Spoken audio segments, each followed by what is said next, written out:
gawin mo to sa sayote, talagang magugustuhan mo dahil ang sarap. Meron ako ditong 250 grams o 1/4 kilo na giniling, pork giniling. I-sear ko muna yan hanggang sa maglabas lang yung sarili niyang mantika.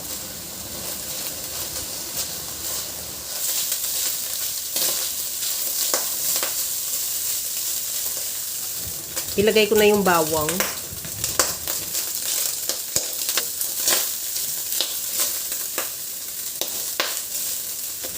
Isunod ko na rin yung sibuyas.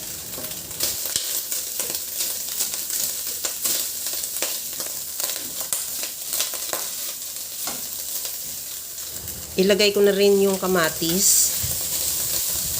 Ihalo lang ng mabuti hanggang sa maluto yung kamatis. Habang ginagawa ko yan mga kalasa, kung bago ka pa lang sa aking channel, welcome. At huwag kalimutan mag-subscribe at i-click ang bell button para sa mga notification.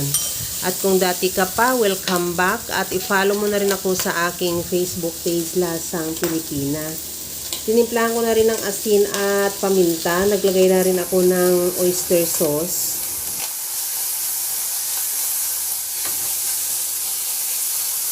Okay na tong ating giniling. Ilagay ko na yung sayote.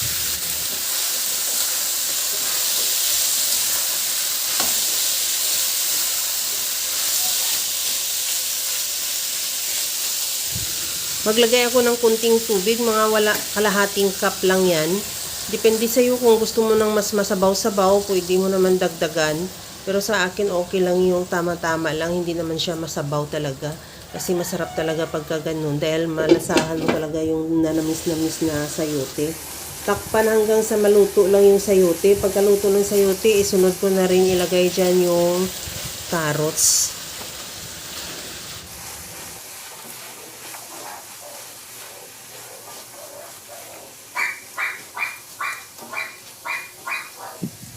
Timplahan ko na rin ng liquid seasoning. Kahit anong seasoning available sa'yo, pwede. Pwede rin yung granules or yung cubes.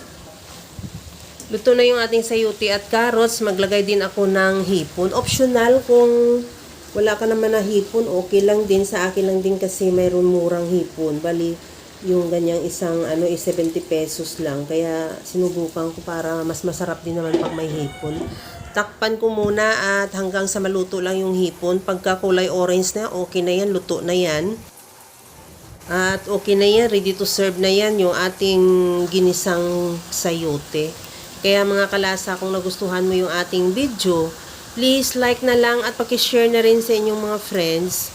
At kung bago ka pa lang sa aking channel, subscribe na at i-click mo na rin ang bell button para sa mga notification. Okay na to. Pero bago natin ihanguin yan, maglagay muna ako ng kunting sesame oil, optional. Kung wala ka naman, pwede namang hindi. Hanggang sa muli mga kalasa, thank you for watching. Bye-bye!